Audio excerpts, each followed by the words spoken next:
Hello, welcome to With Wellner Anderson. This is the channel where we talk about political, economic, and we talk about historical things in simple terms. Today we're going to be talking about the history of the gentrification of South Bronx. Let me explain to you a moment how this is a little bit different from a lot of gentrification videos you may see about the South Bronx. In this video, we're going to talk about the history of the gentrification and the history of the Bronx so you can understand how it became gentrified. We're also going to have an actual explanation on what gentrification is, again, so you can identify it. So, what is gentrification? Gentrification is when one class of people replaces another class of people. It comes from the word gentry, which is a French term, and it was codified by Ruth Glass, a British economist. Okay, one thing you must do is you must destroy before you gentrify. And the tools that are used are redlining, which if you're not familiar with, that's picking areas that can be insured basically and developed and areas that can't. There are also reductions in services like fire, police, EMT, sanitation. The South Bronx really was farmland many years ago. There were 3 horse racing tracks in the Bronx, and it was occupied primarily before the 20th century by Irish, Jews, and some Italians. But when the Great Migration began in the South, a lot of black people started moving to the North. And the first wave was between 1910 and 1930. The Grand Concourse is the main thoroughfare in the Bronx. It was designed after the large, wide thoroughfares in Paris. And believe it or not, at one time the Grand Concourse was proposed to be a highway to go through one end to the other. It's 5.2 miles from 138th Street to Marshall Parkway. It opened for traffic in 1908. As I said, it had the French design. The buildings were made beautiful Art Deco buildings, very large buildings, and that's the way the Grand Concourse stood for a while. The Federal Highway Act under Franklin Delano Roosevelt was one of the first things that started building apartment buildings that were what we know as projects throughout the city. There was also a migration of Puerto Ricans from Puerto Rico after Puerto Rico had become what I would call, I hate to use the word, a colony of the United States, or a entity the United States protected. A lot of the Puerto Ricans started coming north to New York. The GI Bill was passed, and when the GI Bill was passed at the end of World War II, it began the white flight. I'm not going to go into how the GI Bill benefited the white soldiers and not the black soldiers. That's a whole different issue discussed another time.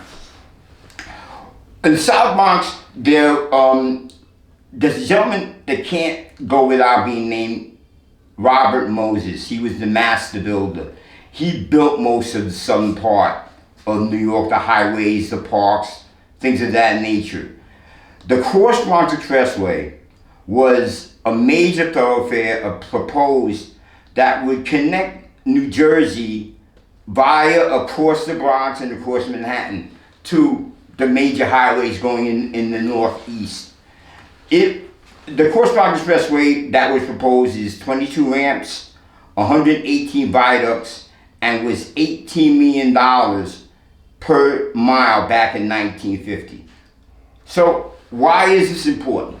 Well, the Cross Bronx Expressway was scheduled to go and totally demolish over 1,500 homes in the area. The East Bronx, the East Tremont Tenant Association put up a big argument on moving the highway south where it would affect less people, ironically through a black neighborhood.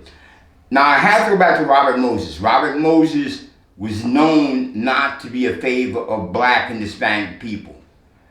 Robert Moses was told, even at his own research, that if he went south to a black neighborhood, he would be able to save less houses, it would cost less money. But Robert Moses didn't go for that. He wrecked it right through the South Bronx.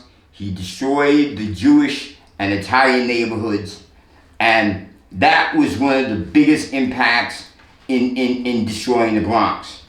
The similar project happened with the Bruckner Expressway on the east side of the Bronx. Robert Moses just tore that apart. Now, in the 70s, the cities in general started receiving less money. But when I think of the South Bronx, I'm from the Bronx. I can remember watching the 1977 World Series. And I remember Howard Cosell, a famous announcer back then, showing 3 separate fires in the South Bronx on TV. And he talked about it. You know, I really felt so bad as a Bronx resident. The South Bronx was gone. President Carter visited Charlotte Street. Candidate Reagan visited, and they came and left. I remember when Gerald Ford told New York City to drop dead in the New York Daily News. The landlords were burning buildings down. It was really, really, really bad. But however, let's really jump ahead a little bit. The South Bronx is still one of the last areas in New York City to be gentrified. And I believe that happened because of the 2008 financial crisis and now because of COVID. But once we come out of this, the true and earnest gentrification of the South Bronx will begin. Right now, and you can find this on the other videos, they'll tell you about the new Fulton Fish Market that moved from Manhattan in 2005. The new Yankee Stadium, Brookfield Properties with 1,350 high-rent apartments, 110 Lincoln, on 3rd Avenue, another major skyscraper rental being built. So the gentrification of South Bronx is just sort of beginning. I thank you very much for your time. I need you to give me a thumbs up, but more importantly, please subscribe to the channel so I can bring you more quality videos. You have a great day, and see you soon.